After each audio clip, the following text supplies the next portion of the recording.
giving you the real from A to Z surrounding the Dallas Cowboys. News, updates, rumors, transactions, takes, and more. So strap up, Cowboys Nation, and start your day off with A to Z Sports. Live with Will Steele. 3, 2, 1. Here we go. Fix this shit, Rich.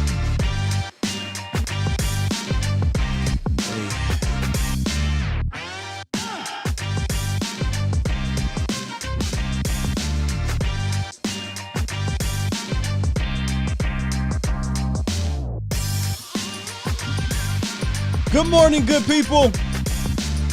Welcome to A to Z Sports Live, presented by Texas Family Fitness, streaming live on YouTube, Facebook, and Twitter. I am your host, Will Skywalker Steele.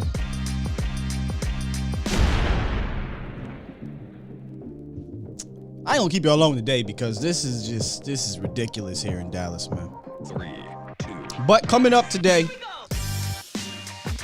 ESPN dropped the bombshell yesterday and after the show and pretty much puts the Cowboys at their lowest of lows, right? With the alleged voyeurism scandal involving the longtime PR guy, Rich Dalrymple. A lot of people don't know Rich, but if you in tune with Dallas, you should know Rich. If you live in Dallas, you should know Rich. And if you are a Des Bryant fan, fix this Rich. That's the guy.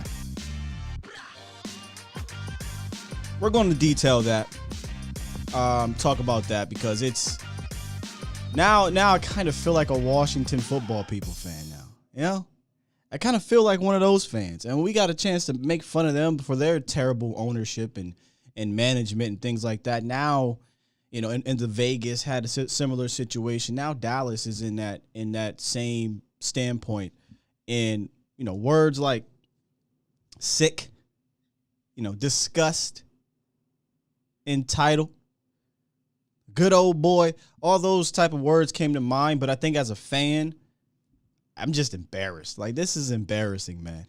This is embarrassing. Very embarrassing, especially the details of the situation, which we'll get into. In fact, I'm actually going to play the audio from the reporter from ESPN who dropped the report on the scandal. It's about 4 minutes, so stick around. And then I may or may not, depends how I'm feeling, play he's actually on the Fan right now, but I may play that so you can listen to him in more detail. But I highly recommend reading the article as well. It's again, I got to make sure I use the word allegedly a lot here, but it is very embarrassing if the alleged reports are true. And I have my opinions on some of it because, you know, if it wasn't, there's evidence there, right, that you could, you know, there's cameras, there's all that stuff that you could present to say, no, this didn't happen. But I'll say this before I move on to what I think is one of the worst months in Cowboys in a long time. You know what? No, I won't. I'll just move on. This may be one of the worst months in Dallas Cowboys. I don't want to say history, but at least in a long, long time, Cowboys Nation, a long, long time. And we'll detail that. But let me get into the chat, man. Appreciate you guys joining me this morning. As you can see, I'm just fed up. I'm annoyed. I'm embarrassed. And so you just bear with me today. I'm going to still bring the energy. But this type of stuff right here makes me just want to go down to the Star and just, as my guy Mike Greenberg would say, write a stern letter. That's all I can really do. I can't really do nothing else. But no, seriously, it's embarrassing. But what's up, James Simmons, Stevie Mac, the Mod Guy, TC915 over on YouTube here. Sadiqa, David C, Gotti, Baby 85, Tom Downey, Burner Account, Dave Moore, Miss Sheila, KHY001, Professor O. He said, fix this shit, Sky. If I could, man, I would. What's up, Gotti? Anthony Moore, Fresh Fade the building, Nisi, Cleon Johnson, Captain America, Adrian Padilla, who else we got over here? Lance Bell, Sunshine Janae, Oscar Sullivan, Peter Rizzo, and Chuck P, and my guy CJ Richards in the building. I see you, Terrence Connor. Yeah, yeah, it's one of those things. Bear 24, very embarrassing. Very embarrassing. But it's not even just this. This is obviously the low of lows, right? But if you go back and you look at the last month of this, I won't say season, of the off season, including the final game, it's really been a bad month. Just take a look at the last month and let's detail the last month of the Dallas Cowboys season/off season. Obviously, you had the January 16th loss to the 49ers in the wild card round, right? And in that loss, it wasn't that they lost. It's how they lost. It's how they lost. You had the quarterback draw to end the game. The dumb call followed up by bad execution. You started off terribly. And then when you lose, your team throws shade at the referees. From the head coach on down to the best players on your team. To the point where Dak Prescott had to issue an apology because he essentially insinuated that, hey, it's okay to throw trash at referees, which he shouldn't have said that. So he issued an apology. The loss compounded by the refs, come on, man. That's embarrassing That's embarrassing.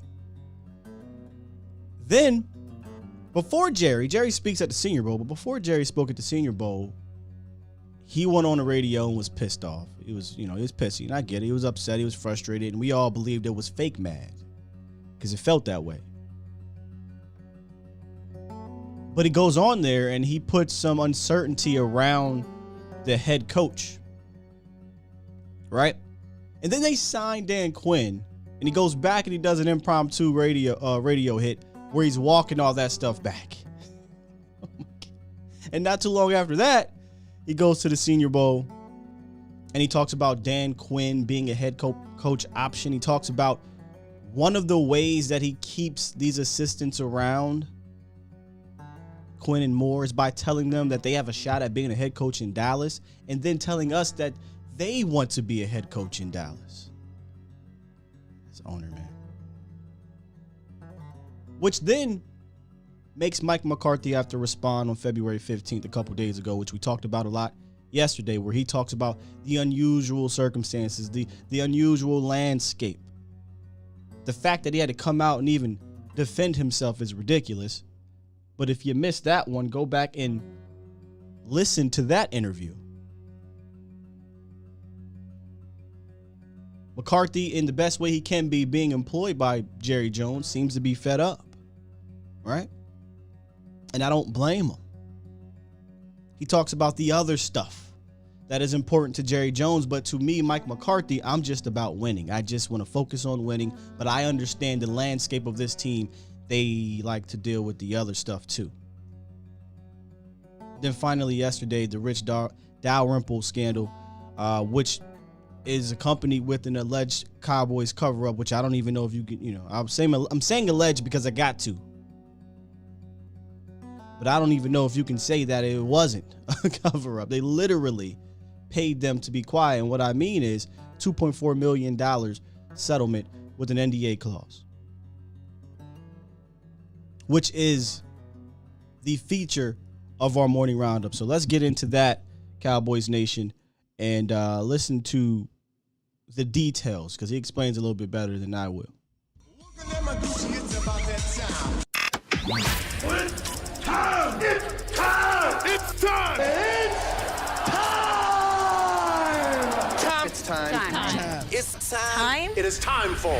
It's time for the morning roundup. Round 'em up, boys. Yeah, it's the morning roundup presented by Texas Family Fitness. Strive for progress, not perfection. Fitness goals are not accomplished with one workout. Progress towards your goals with Texas Family Fitness, a solution for your fitness goals. Visit any of the 9 locations in the DFW area or visit TexasFamilyFitness.com and let them know Skywalker Steel, A to Z Sports sent you. That's right. Morning roundup. Cowboys paid $2.4 million to settle with the cheerleaders voyeurism allegations against senior team executive Rich Dalrymple. And this thing goes deep. But let me go ahead and play the audio from one, I believe it's Don. I don't want to get this wrong. Don, and I'm about to get it wrong. Hold on. Don Van Natta Jr. What a name right there. Don Van Natta Jr. Wrote the detailed article. Now, this is just kind of a not a detailed version, but a general version of it. And then maybe we'll go ahead and go into the 105 through the fan hit that he did later. But just take a listen. So for those who haven't read the article, doesn't know what's going on, he explains it pretty well here. In 2015, a senior Cowboys executive was accused of voyeurism, including spying on 4 Dallas cheerleaders in their locker room while they were undressing. Multiple sources tell ESPN that at a kickoff luncheon on September 2nd of that year, Richard Dalrymple, the Cowboys' longtime senior vice president of public relations, was seen by a cheerleader standing behind a partial wall inside their locker room at AT&T Stadium. The cheerleader accused him of pointing his iPhone horizontally at the women as they were changing out of their unmistakable blue and white uniforms. Documents obtained by ESPN show that in 2016, team owner Jerry Jones paid the 4 cheerleaders and their lawyers a $2.4 million confidential settlement. As part of the agreement, the cheerleaders promised to keep quiet about the alleged incident. 3 people with knowledge of the situation told ESPN shortly after the alleged incident, a Cowboys security guard wanted to report the allegation to the police, but law enforcement was never called. A team representative said the security guard never mentioned wanting to call the police in his interview with Human Resources later that day. According to the sources, team officials urged the 4 cheerleaders to report the incident to the team's HR department, and they did, but they were unsatisfied with the resulting investigation. A separate allegation involving Dalrymple centers around the April 2015 NFL Draft.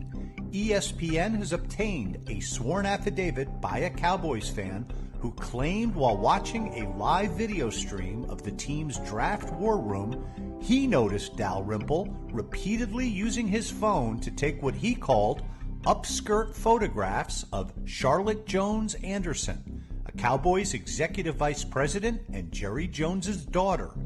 The fan's affidavit was presented to the Cowboys by lawyers representing the cheerleaders, and within several weeks, the Cowboys settled with them.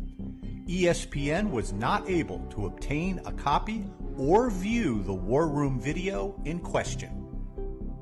A Cowboys representative told ESPN the team had been aware of that allegation prior to the affidavit being presented by the cheerleaders' lawyers. The team says it thoroughly investigated both alleged incidents, including an examination of Dalrymple's phone. The team representative said the organization took these allegations extremely seriously. Sure. The investigation was handled consistent with best legal and HR practices, and the investigation found no evidence of wrongdoing. The team representative said a disciplinary letter was placed in Dalrymple's personnel file, but the Cowboys declined to release that letter or any details resulting from its investigation. Team owner Jerry Jones also declined to comment. A Cowboys representative says Dalrymple told the team he entered the locked cheerleaders' dressing room with his security key card only to use the bathroom and left as soon as he realized someone was there. In a statement to ESPN, Dalrymple says, "I understand the very serious nature of these claims and do not take them lightly. The accusations are, however, false. One was accidental and the other simply did not happen." Dalrymple was employed with the Cowboys for the last 32 years. However, he announced his immediate retirement on February 2nd. He told ESPN, "This had nothing to do with my retirement from a long and fulfilling career, and I was only contacted about this story after I had retired." You see, I don't believe that. for 1 second. First of all, when Rich retired, I forgot to actually talk about it on the show, but obviously not too many people probably were even cared that much here about Rich. But I understood that he was a big part of the Cowboys, and I meant to actually feature that. But in a surprising twist, I didn't really see much of it on the website. There wasn't this big grand article. There wasn't a big send-off. There wasn't anything, really. I think there was a podcast episode or two where they touched on it. I think The Break did it, and I think, what was it? The show with Jesse and Nate, Hanging with the Boys, did it. Didn't think nothing of it, but I was like, oh, okay, that's interesting. From everything that I'm aware of, I'm not even from Dallas, but I hear about Rich being a guy that, everyone knows and respects and what have you. But now it kind of makes sense. If you would have put out some grand gesture of him leaving, it would have made you look even worse if you knew these things about the guy. And best believe they know probably more about Rich, but because Rich is the right-hand man, he is the gatekeeper, as my man said, to Jerry Jones, he probably knows more too. So many questions. So many questions. He says that he didn't retire because of this. If you go read the report, they started contacting lawyers and witnesses and things like that weeks before he retired, and obviously that probably got wind to Rich, and Rich probably said, hey, I'm out of here. I don't want to be involved here while this happens. Jerry and those guys knew. Steven, they all knew about all of this probably coming down the pipe. But I think the biggest question, and I'm sure you guys think this is the biggest question too, with that allegation about Charlotte Jones, which if he didn't do it, I don't understand why he can't just present the video. But alleged allegations all the way around here with Charlotte Jones by the fan. There's pictures that came out yesterday, snapshots of him, his cameras open in the war room, things like that. He's got some cojones to do that, seriously, in front of Jerry Jones and Charlotte being 8 feet away, nonetheless. But the biggest question is, Jerry, how can you keep that man employed for 6 years if he did do that? Now, you know how they say, yeah, we did an internal investigation. Found nothing. If you've been following any type of scandals over the years of businesses or whatever, that is 101, right? That is, we didn't do it 101. That's how they internally investigate their situations. Enron, all those type of things, right? Bernie Madoff, all that stuff. So that doesn't shock me that they didn't find anything. I use air quotes, that they didn't find anything. But what does shock me is that he was still allowed to then have access for a good while to cheerleader rooms, and still allowed to have access to certain parts of the building where when they acknowledged that he was in that room, they didn't deny that. And he said, I wanted to go to the bathroom. The bathroom apparently was 20 feet down. And why would you need a key card to enter a bathroom? So again, allegedly, but I feel like where there's smoke, there is fire. And there's a whole lot of smoke right here. And it's embarrassing, It's embarrassing. This whole entire month has been terrible. Absolutely terrible. I got a question I got from my guy. Not necessarily a question, but he brought up an interesting point on how to potentially fade this to black. And I'm talking about my guy, Professor O. We'll get to that in a second. But I want to read some of you guys' comments on this situation, because this is all just ridiculous, man. Demetrius says, Jerry needs to handle this situation and fire him. He lied. Well, Demetrius, he stepped down. That's the thing. So he stepped down weeks ago unceremoniously. There really wasn't much there, and I think it's because of this was coming out. So Rich is no longer a part of the team, but he should have been fired a while ago. Jaws88 says he's got to have some serious dirt on Jerry. Absolutely, and that's my point. And again, allegedly, and we're just talking here. This is y'all, my fam, A to Z fam, Skywalker fam. We just talking here. But we got to remember how close Rich is to Jerry, how close he is to that family. He's an extended part of that family. He's been with Jerry essentially since he bought that team. You think he don't know some secrets? Right? You think he don't know some secrets?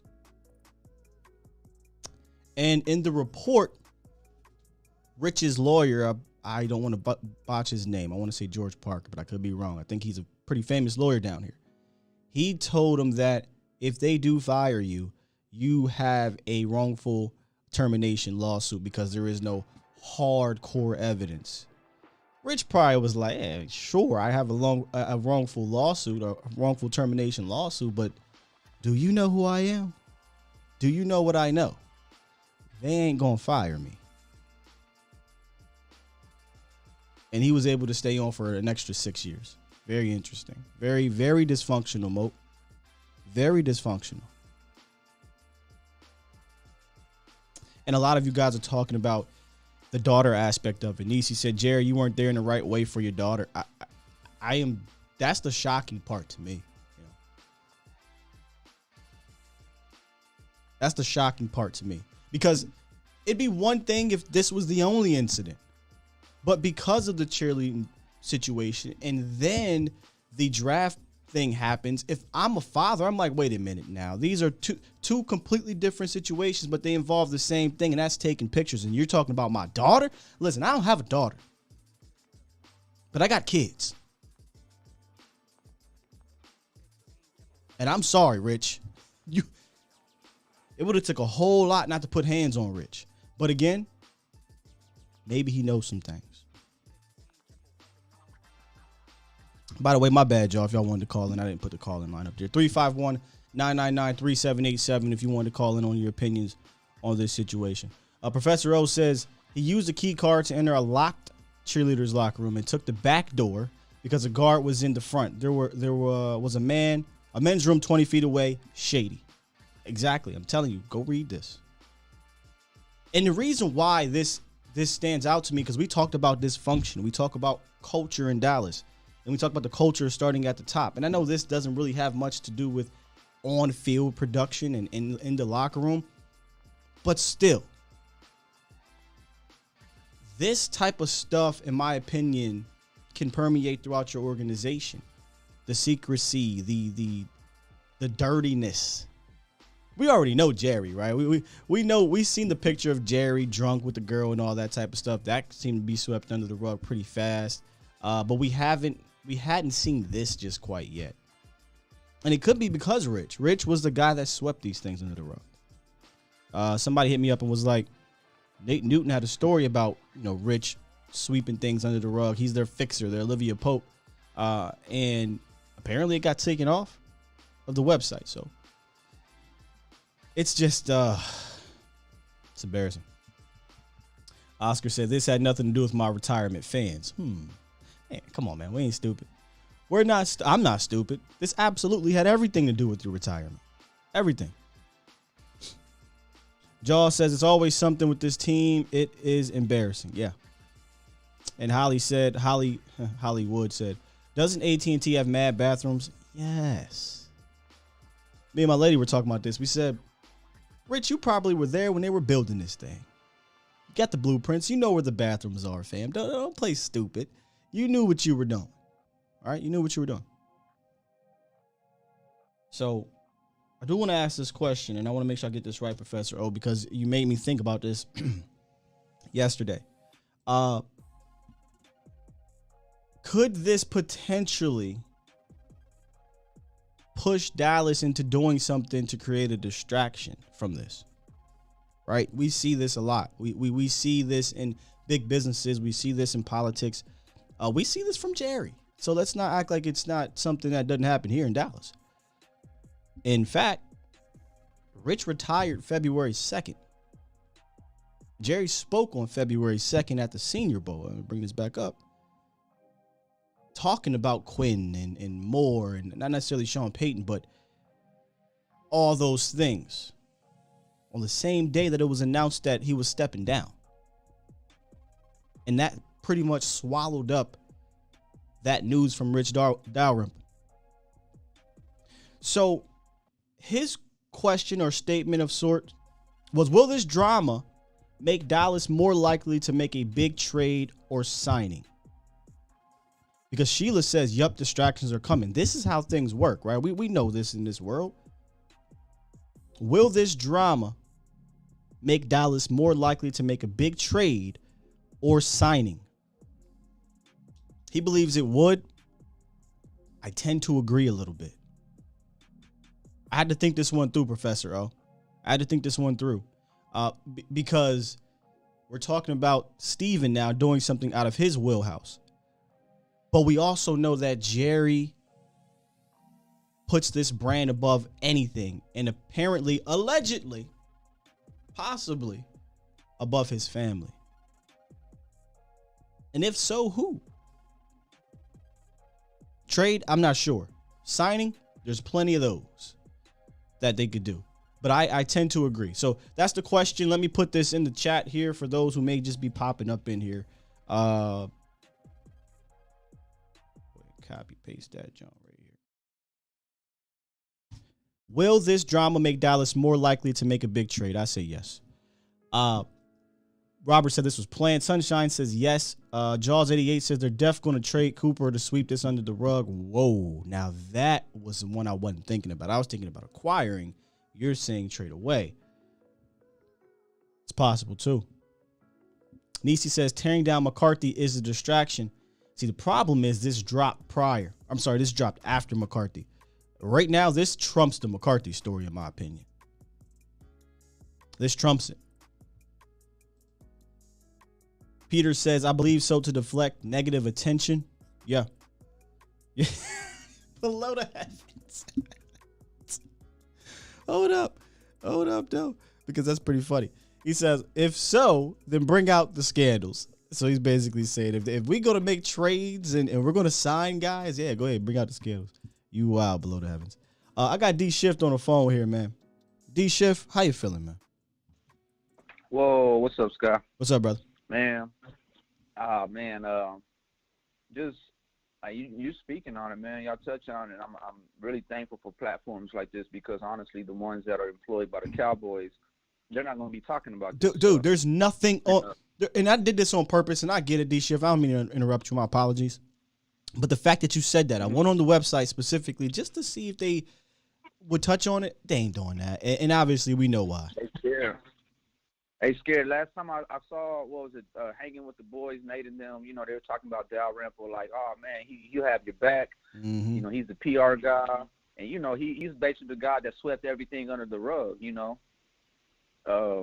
back in the 90s when they were, having all those scandals and stuff. I think Nate, he did something, man, like something. And everything, you don't hear about these things, man. No, and, he's the fixer. And that's just a bad look, man. And you have that with the scandals and just these old men who think they're untouchable and have all this power. Entitled. We know Jerry Jones, man. We know, he'll pull up with his wife just for show, but we know he's behind the scenes chasing after 20 and 30-year-old women. You know what I mean? Like, and you know that his wife is just there with him box status and. Come on, man. I mean, we saw the picture. For this dude to like be accused of doing this to your own daughter, you know what I'm saying? Like, and so when you switch that, and then you got the whole allegations. I mean, we're seeing the trend. We're seeing as fans, we're starting to catch up to the trends of when they pay people and they're getting close to their contract, they start sabotaging their numbers. With Dez, with Coop. Hell, he's already starting. They already starting with Dak. You heard what Steven said. Yeah, he deserved all his money and everything, but when you're paying your quarterback $40 million, damn, can we get a couple years into his contract before you start blaming the quarterback contract now, like you're starting to blame Amari Cooper's contract and DeMarcus Lawrence and things like that? Come on. But we're starting to catch up with understanding market price, because that's the drum we were beating. We weren't never saying that he was. Like at the time, just the top quarterback, so we needed top money. We just understood what market price is now. And, we're just starting to catch up to just a lot of the BS, man. I would like to understand the motive behind it. You know what I mean? Like, obviously, they don't need to win to make money. They don't need to win. You just answered your question, bro. You answered it. Yeah. What is the motive behind it? Yeah. We know what the motive is behind it. And it ain't winning. Winning ain't number one, and it's up there. Like, obviously they want to win. I'm never going to say that they don't care about winning, but they don't care about winning more than anything else. And that's what happens when you are the owner, the GM, the president. When you're attached to football operations and things outside of football operations, what comes number one when you own a company? It is making sure it's successful monetarily. That's the problem. So that's why we always say he needs to hire a football person so that they know their number one job is to win. Yeah, but sometimes with football people, they kind of kill the fun and the entertainment. And Jerry needs that for his bottom line. He needs his team to be entertaining. He needs these. I mean, come on, man. He going out into the media to talk. It don't matter. It doesn't matter. Like, you're going to go ahead and create all this controversy around your coach and give him all this, like, that's not, like, man, like, you don't want to wish. I ain't gonna say that. No, I know where you're going, but here's why I think, and I asked the question to you: do you think this drama will make the Cowboys make a big trade or a signing? Here's why I think it will, because Jerry welcomes drama, but I think this kind of drama will be something that he does not like or welcome. They say any PR is good PR, but this ain't it. You know what I mean? And when Jerry declines to speak on something, that means he's thinking, because Jerry don't pass up any opportunity to talk. That's the biggest problem, man. Until and then it ain't even that, because then Steven's gonna take over, and Steven to the core is just like his dad. He's just a different flavor, you know. You know, he tends to be a little more cheaper. But now it's just sabotaging in just a whole different way. You know, this is Steven's whole make guys look like they're just losing it, and then they go to other teams and they're just as productive. DeMarcus Ware, you know, you couldn't afford at that point when you let him go, and then our sack numbers dip, and he's still getting 10-plus sacks. Like, we used to look at DeMarcus Ware getting 11, 12 sacks, like, oh, man, he's in a decline. Hell, we lucky when we get a 10-plus sack guy. And they fed us that, you know. They conditioned us to believe that. So I'm just hating it, man. I'm hating what we're doing to our talent. I'm hating, you know, it's like whenever a guy signs for a contract, you're almost waiting for, it's like the first thing you're prone to do is look up when the guarantee money runs out and when you can come up off the guy. And I just don't understand how coming off of Amari Cooper and DeMarcus Lawrence and drafting rookies is going to make us better. You know, as the season was going on, I'm thinking, man, we got this roster, and we're just going to add more younger talent. So regardless of what happens this year, you know, we're kind of in like dynasty mode. But heck no, this ownership would never let this be a dynasty, because for some reason, I tried to shut that down fast when people were bringing up dynasty. I said, win a couple playoff games before we talk about that. You know what I mean? But I tell you what, if they want to, some people said in the chat, you know, hey, I'll forgive them if they keep Amari Cooper. If they want to sweep this under the rug best they can, keeping Coop and keeping D-Law and then bringing in somebody would definitely help do that. And that's why I do think something that will be in the works here. I'm not breaking any news. This is an opinion because a question was asked. Great question by Professor O. But I do think they will do something to help overshadow this terrible negative news. Yeah, I mean they better do something, man. I mean, but at the end of the day, like, what are you gonna do to them? Like, I mean, it's terrible news, but this team has been able to just move past terrible news. I mean, even when the dude like retired, we were all like, uh-oh. You know, you just don't. Dude was too young to retire. You know what I mean? So, like, and then for this to break, like, oh, it all makes sense now. Okay, I get it. That dude wasn't, like, there was no talks of, like, it would have been within the season, Rich Dalrymple. You know, those of us who follow the Cowboys, we've heard that name, you know. We've heard that name a lot, and that name would have been thrown around like, oh, he's planning to retire. And they would have made, like, come on, can't work for a company for 30-some years, and then all of a sudden 40-some years, and then all of a sudden it's like one day, oh, I'm going to retire. No, it definitely wasn't a one day. It was what was that? This is about to drop? We out. We out of here. I'm not going to be sitting around for this.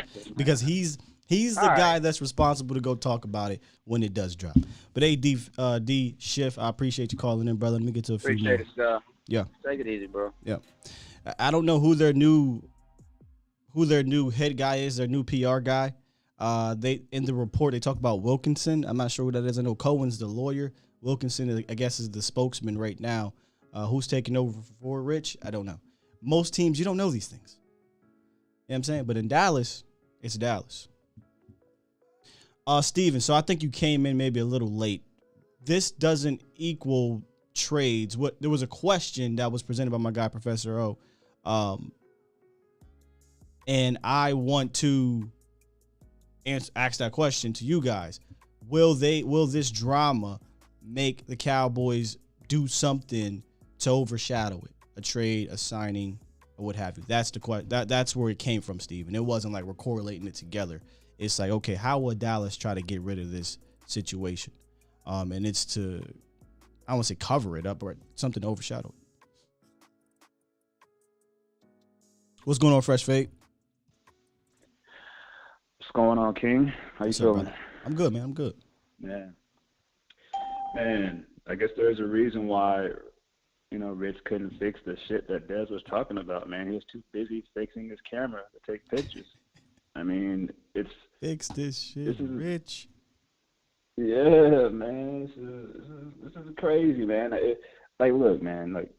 If Jerry Jones put the same effort into building a winning organization as he does to covering up and really, promoting the brand, shit, we'd be winning Super Bowls left and right, man. But I mean, it seems like he's putting all of his energy into other places, man. And I mean, I think that's where we're falling short, man. Like it just makes me like situations like this just make us reflect over the last 25 plus years, man. It's embarrassing, man. Like, yeah. I don't even want to wear my Dallas Cowboys stuff when I'm out. You know what I mean? Because stuff just keeps coming up. Like yesterday, last night someone asked me about it at the bar. You know what I mean? We're just chopping it up about football, talking about the Dallas Cowboys, talking about the Falcons because I live in Atlanta. And yeah, man, it was just one of the topics. Like, Dallas Cowboys just keep doing shit to get in their own way, man. And it starts at the top. It's not the players. It's not Dak. Like, people in the chat, people in, social media is always talking about Dak Prescott this, Dak Prescott that. Before that, it was Tony Romo. Yeah, before that, it was Romo. Like if we keep it a buck, Romo was borderline, elite. I mean, he was elite in moments. You know what I'm saying? Romo was good enough to win you a Super Bowl. It just didn't happen. Yeah, good enough to win Super Bowls. Dak is good enough to win Super Bowls, but it's the same result, man. Same results, same stuff. Like, it's predictable. Like you said, there's going to be some big news that comes out, like a trade or something crazy. And then, it's just going to be, swept under the rug. And then he's going to try to hype us up beginning of the year. Oh, we have a chance. We could do this. We could do that. It's going to be the same shit. Oh, yeah. You know what I mean? It's just the same cycle, an accident waiting to happen. Like, look, I didn't want to fall into that believing Stephen A. Smith because I'm a Cowboys fan and I just didn't want to hear it. You know what I mean? I know he was always us, right when he said it. And the reason why Cowboy fans were pissed is because he's right. What can we say? Yeah, he's right. That's why we were upset, and he knew that. Yeah, the truth hurts, man. And when situations like this come up, especially, and it sort of shows a lot about who Jerry Jones is. If allegedly, if this happened to his daughter, and he just let shit slide, let me tell you something. Yeah. If this was, I don't care what Rich had on Jerry Jones. If this happened to his daughter and he just let this shit ride, come on, man. You can't be serious. Yeah. That in itself is just an indictment on his character, on who he is, on just everything, man. I just, only thing I could do now is just hope for, I don't know, man. I can hope for an improvement, Sky, but, history shows we're sort of going to be in the same place, man. But Yeah, man, I don't want to make history- this entire call just like a Debbie Downer type of call, man. But I mean, this is the climate that we're in right now with the Cowboys. It's just too much. It's just too much going on, man. I really hope they, and this is one of the reasons why I think Mike McCarthy, there needs to be a change there. There sort of needs to be a super it sounds coach. like Mike don't even really want to be here after all this drama. Exactly. Exactly. You can hear it in his voice. So I think, I think they should get there has to be a coach that has to be that steel wall, that brick wall in between Jerry and the team. And if it's a soft coach in between Jerry and the team, or a coach that's sort of passive, it's not going to work. Yeah. You got to have a big-time coach in between Jerry and the team in order for this to work. Like I said, Mike McCarthy's a damn good coach to me. He's a good coach. And most people will say, oh, he's good enough to win, but he's not good enough to win in Dallas with this setup. He can go somewhere else and win. But I mean, he said it. He said, I know how to win. I'm about winning. And this organization is about other stuff. And he said, I ignore that. That's wild to me. Exactly. When your coach publicly comes out, when you publicly come out and say certain things you did, and then your coach publicly comes out and says things he said, this is not normal. It's just not normal in the NFL from a hierarchy standpoint. You just don't see it. Right. In the tit for tat, the back and forth between him and Jerry and the media, that shit is wild to me. Like, I've never seen anything like that. Like a GM come out and say, oh, man, he better watch his back. He better be scared. I got somebody else on the back burner. You know what I'm saying? And that's just like you with your girl and, y'all together, and then you go out, like, on social media type, I don't know, man. I got this side chick, man. She in the hip pocket, man. She ready to rock. Yeah, publicly, better, that's a difference. Publicly. Like, if you want to put pressure on your coach, do it privately. To do it publicly, in my opinion, I don't want to use this word I was going to use, but my opinion is, if I'm in that locker room, why should I give a damn what he has to say? You know what I mean? Facts. It trickles down to the players. Now the players are like, you saw, and they like McCarthy. I mean, like they genuinely like McCarthy, but yeah, if he was to get come down hard on discipline and things like that, are they going to listen? Is he really going to have any say on this offense, on Kellen Moore, things like that? Is Kellen going to listen? Think about that for a second. Nope. If Mike McCarthy went to Kellen Moore and said, hey, man, listen, we got to implement a little bit more West Coast here. We want to do a little bit more pre-snap. Kellen could look at him and say, did Jerry say to do that? I'm going to tell Jerry. Did Steven say to do that? No? Cool. Facts. We're going to do what I'm going to do. So, it's a dysfunction from the top that I think trickles down. Facts to the max, man. And I think, and maybe this is one of the reasons why Jerry said it, I think Dan Quinn has more respect in the locker room than McCarthy. That's just what I'm feeling. I don't know if maybe he sees that, or maybe somebody brought that to his attention. I think seems like, I don't by know. default, because you heard what McCarthy said. McCarthy said, "Dang, I'm jealous." And again, all these things you can say tongue in cheek. You can say there's a little bit of truth into every joke, as they say. He said, "I'm jealous of Dan Quinn because," and paraphrasing here, he's doing what essentially allowed him to get these head coaching opportunities, something that he loves and he has total control over, and that's running the defense and being a coordinator. Whereas Mike, if you read between those lines, he's saying, I can't do shit with this offense. I'm an offensive guy. I want to be able to do these things, and I can't do it. I can't do what got me here, an opportunity to be a head coach. And he's jealous of that. Yeah, and this is the last thing I'm going to leave with this. And if you rewind back to when Mike McCarthy was hired, and this is all on Jerry. Jerry can't, this is all on Jerry anyways. Mm-hmm. He can't now come back and say, oh, he's the wrong. You chose him. You didn't interview anyone else. You interviewed, I forgot, was it Marvin Lewis? Marvin just to Lewis. check a box? Yeah. just to check a box. You didn't interview anyone else. Well, so Now real quick on the Marvin Lewis. You know what Marvin said? Marvin said no, he didn't believe that was a checkbox interview. But maybe even worse than it being a checkbox interview that we think, he said he was a legitimate candidate, but he refused to keep Kellen Moore on board. He wanted to bring in who's the cat that was a coach in Cleveland? Terrible record. He used to be his offensive coordinator for a long time. He's coaching at HBCU right now. Oh, yeah. I know you're talking about. I forgot his name, though. Yeah. I forgot his name, but I know you're talking. I see his face. Yeah, so he told Jerry and them that, no, I don't want to keep Kellen.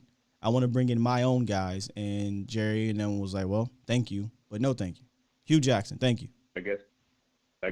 Oh yeah, there we go. I guess that sort of shows it. I mean, I guess that's one of the reasons why McCarthy can't step in and take plays, because apparently, I mean, the GM knows how a team's supposed to operate from the ground level. I don't know. Like, maybe I think that McCarthy should be empowered to do whatever he wants as Absolutely. far as play calling. But every head coach when the should. GM is doing that, man, everybody's taking L's, man. But all right, man. That's it. That's all I got, man. Appreciate you, Fresh. Cowboys Nation, hey, keep y'all heads up. It's hard, but hey, try. All right, bro. We gonna be here. We gonna be here one way or another. But I felt that this was this isn't something you just say, oh hey, this happened and we just move on right away. We will move on, obviously. Just wanted to definitely talk about that. But yeah, Hugh Jackson, that was the guy. Appreciate you guys in the chat. That's why I love y'all. Who would have been the offensive coordinator here under a Marvin Lewis type of led regime, which to me, he essentially was the AFC version of Jason Garrett. Just good enough and just bad enough to get you certain players in between the draft, but just good enough, but never good enough to get over the hump. That makes sense. So, and this is for Marvin Lewis. He's the one that said it wasn't a checkbox interview. Obviously, it accomplished two things. It killed two birds with one stone. A guy that they legitimately had interest in, that they wanted, that checked their boxes, not just the Rooney Rule box, but an experienced guy, a guy who has a Super Bowl to his resume as a DC. They didn't want a young guy to start over. And a yes man. Check, check, check. And I'm pretty sure if he would have said, listen, if you guys can keep Kellen Moore, or if you can keep Kellen Moore, Marvin Lewis, I'll give you the job. Because I really do feel like he is just the equivalent of what Jason Garrett was, just happened to be in the AFC. Didn't happen, so Mike McCarthy was the next man up. Mike McCarthy was the next man up. 562. Welcome to the show.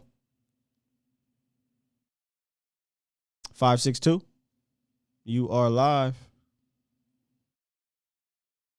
Bro.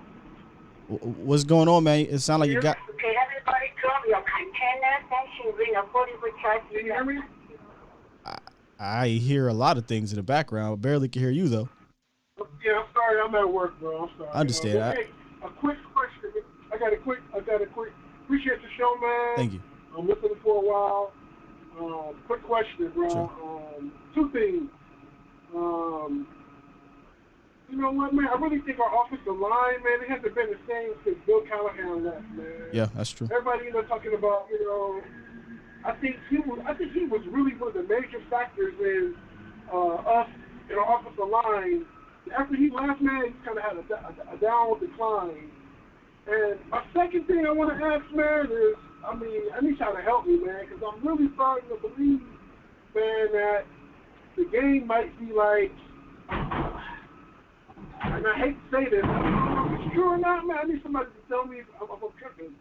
If the game's, man, fixed, man, to the point where, like, I really think it's a lot about money, man. Like, the team built a new stadium, it seems like they all of a sudden have success. Now the Falcons, they built the Mercedes-Benz Dome. They went to Super Bowl. The Rams, they built that thing, but all of a sudden they got all the superstars on their team. Yeah. Crazy trades happening.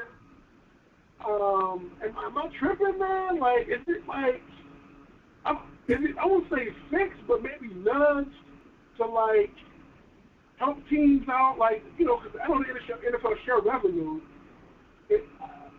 Am I tripping, bro? No, Like, I don't. you know, I mean, yeah, some. I don't think you are. We'll get to that. Hey, appreciate the call, brother. Let me let you get back to work so you don't break something, drop someone, distract you in the back there. Hey man, all right, bro. You have a good one, man. And let me know. I'm listening. Gotcha, man. Appreciate the call and the support. Thank you. Let's go backwards. NFL fixed. I don't blame fans for thinking that. I don't. I totally understand it, especially when you see certain things happen, especially with the Patriots. The Patriots 7 Super Bowl or 10 Super Bowls. They went to 10 Super Bowls, won 6, something like that. Not to 9, won 6, whatever it was. That doesn't happen. You got gambling involved in the sport. You've literally seen cheating happen in all major sports.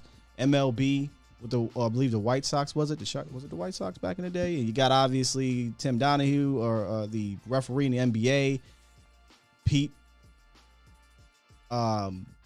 Rose in MLB too. So obviously there is definitely some validity to that conspiracy. I usually stay away from it, but I'm not mad at anybody that believes that, especially when gambling is on the line. So is there some nudging going on? Probably. Callahan, Bill Callahan. It is very fair to say that this offensive line has not been the same without Bill Callahan, arguably one of the greatest offensive line coaches of this generation. I think they still could bring in other offensive line coaches to help you. And it's not so much the coach, because here's the thing. I do think that Joe Philbin is a good offensive line coach. I think what we need to do, what we need is someone to marry Kellen Moore's passing philosophy with a running scheme. A lot of the times you'll see assistants have the tag Mike McDaniels, running game coordinator. You'll see Bill Callahan. He's one that has that tag too. Offensive line coach / running game coordinator. Mike Munchak, who is a free agent offensive line coach / running game coordinator. Philbin's not a running game coordinator. He was an offensive coordinator for a while, but he's not a running game coordinator. He can coach up individual offensive linemen, but he doesn't have a scheme that he falls on. So I wouldn't say he's Rod, but he's more so an individual offensive line coach, if that makes sense. If I'm making sense to y'all, as opposed to where Callahan, I think he coaches that group to be one singular thing via his zone blocking scheme. Kyle Shanahan, similar situation. Shanahan's in general, they have that. Kubiak, another zone blocking scheme that usually follows solid offensive lines. It doesn't have to be great when you have that scheme. So I think we need to marry that. And it doesn't look like it's going to happen, because I think it would have happened by now. It looks like they're running this thing all the way back with the same coaches. So that's where I feel about the offensive line situation. But I agree. I agree that Callahan not being here is missed. But again, we're talking now 8 years, 7 years. That's the problem when you don't win in Dallas. We always are like, man, Jimmy Johnson, Bill Callahan, Tony. These things are decades old. You got so much time in between to fix it. That's the fact that you haven't done that is the real problem, not the fact that you let those people go. Because teams let people go all the time and they get to the Super Bowl. There's only been 3 teams that have not reached it in the last 20, not 3 teams. 4 teams? Yeah, 3 teams that have not reached the championship game, if I'm not mistaken, in the last 25 years since the Cowboys went to the Super Bowl. Washington football people, Detroit Lions, and the Dallas Cowboys. I think that's the rest. That's a problem. What's up, Damon? Got my guy Trucker's Life on the phone. What's up, Trucker's Life? Hey, what's up, Sky? Man, hey, I'm gonna jump right into it, man. All right. I'm kind of disgusted by Jerry Jones. I'm not mad at you. I have 2 kids, both girls. I've laid people down for less over my kids. And you gonna keep this dude around? It kind of makes sense, though. How long has it been since Charlotte really hasn't been in the forefront of the team? What's funny? Kind of all lining up. It's so crazy you say that, Truckers Life, because I'm new to Dallas, so I'm not familiar with everything the Joneses do. But I do wonder, for those who follow them that closely, if you do, Is Charlotte Jones usually in the public, or has she been, or is she not? I don't know, so I can't really speak on it. Remember, the last time I can remember her being in the forefront was the years Dak and Z got drafted, 2016. After that, it you don't really see her no more. Only time she really comes out is with the Salvation Army thing. Has she been in the war room since then? I haven't really paid attention to that. I haven't seen her.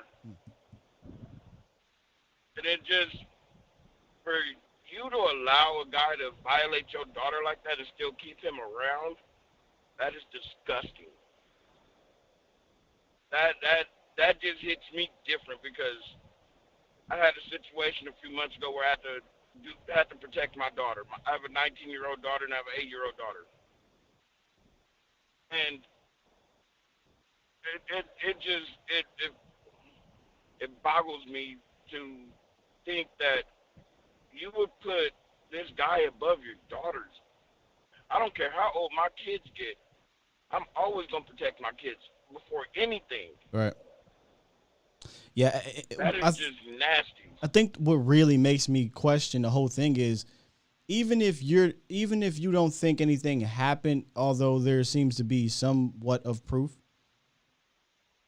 just for precautionary reasons, I might be like, hey, Rich, it'd be best if you're not around when we yada, yada, yada. It'd be best if you don't come to the to the draft war room, or if you're not with the cheer. It seems like they did nothing. They investigated themselves, found no wrongdoings, and said, all right, Rich, you have all the access that you had prior.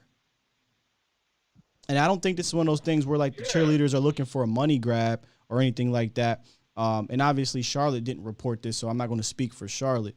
The fan reported this, and we don't know how Charlotte feels. But if you listen and read the report, the cheerleaders wanted to go to the police. They went to HR. They were upset with the lack of thorough investigation, and then they finally said, all right, this is what we're going to do. Either you're going to do this or we're going to do that. And they settled and had to sign an NDA. Unless they were subpoenaed, I believe, in federal court, then they could speak out on it. Yeah. But it's just, it's a hard time to be a Cowboys fan with this going on. Of course, I'm not going to switch my team. Hell, I got it tatted on me 4 times. But I don't know, Jerry Jones got some work to do. Yes, he does. This is horrible. Yes, he does, Truckers. Horrible. And then not just Jerry Jones, but Stephen Jones, too. To allow somebody to violate your sister like that, this dude he was allowed to retire. I knew it was weird when he just retired out of nowhere.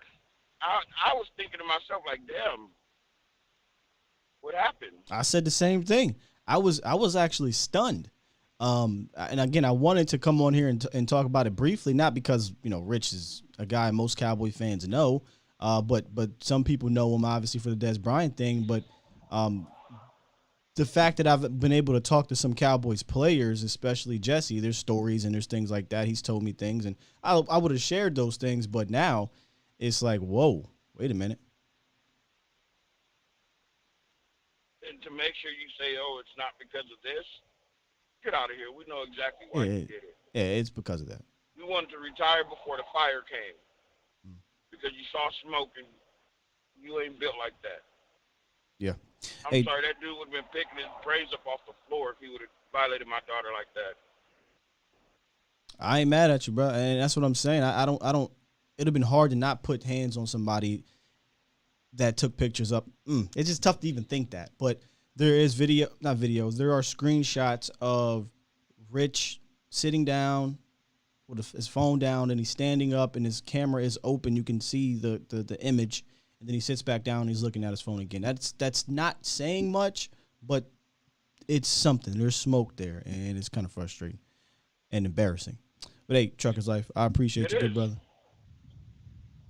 No problem, man. I'm still doing my still living on the road, so I can dig it. I just wanted to stop by and give that little nugget, man, because that kind of hit me a little different. I bet, man. Hey, you be safe out there on the road. Oh, yeah, you have a good one, and Hey, this still Cowboys Nation, but we got some work to do. Indeed, we got some work to do. Indeed. My God, I forgot to get to a couple super chats as we were talking about this whole thing. Super chat. Tom Downey, just one super chat. He got a couple of them.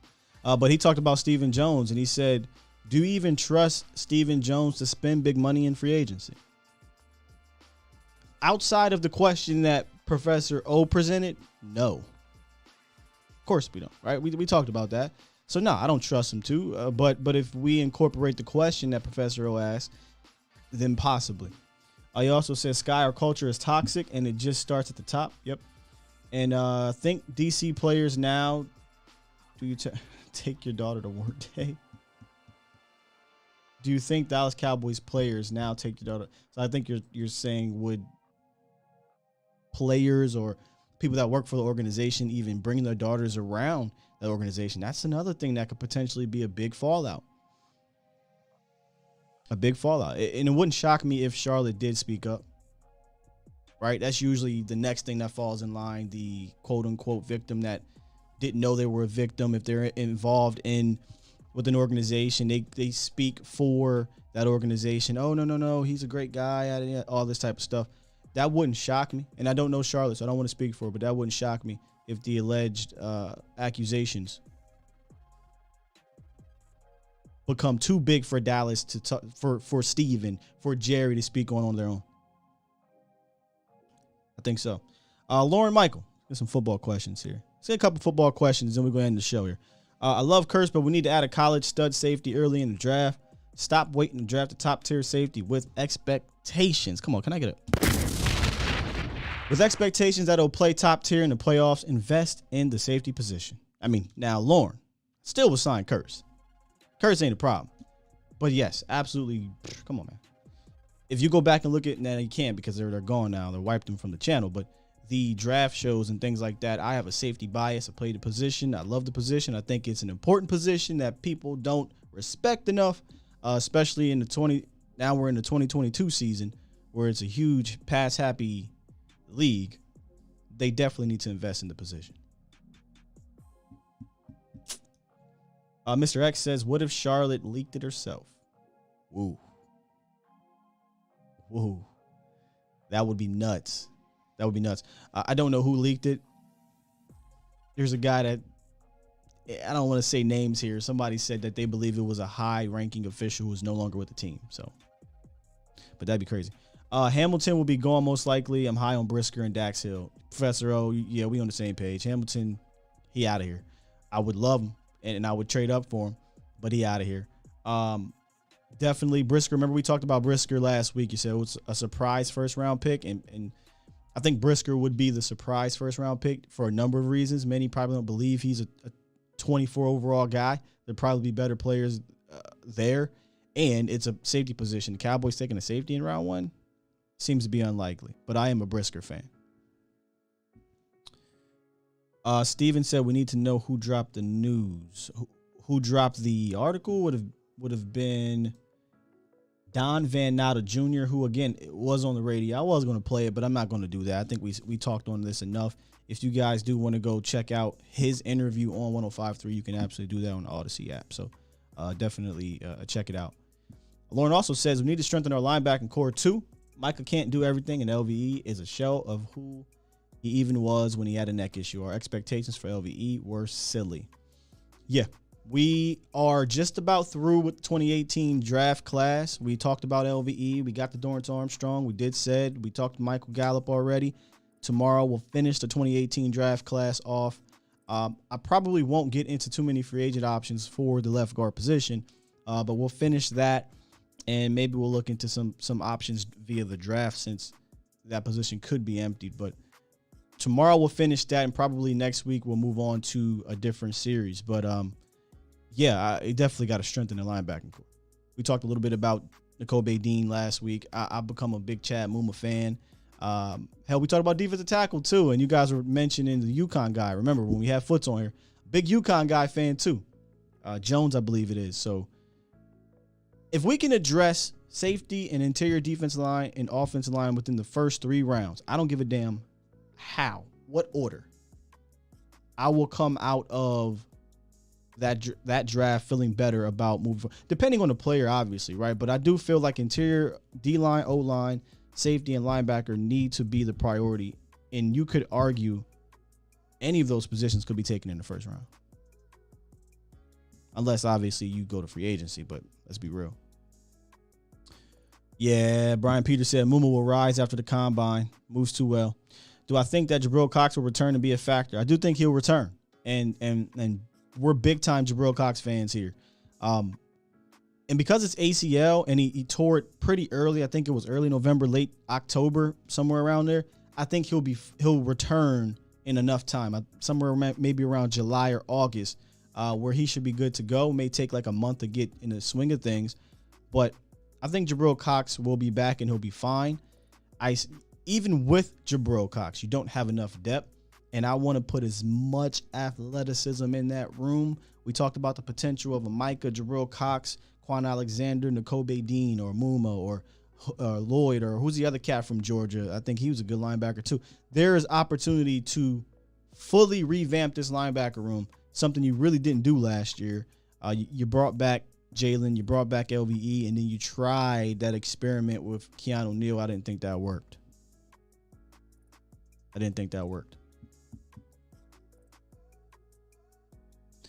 How about Damon Clark, LSU, and Malcolm Rodriguez, Oklahoma State?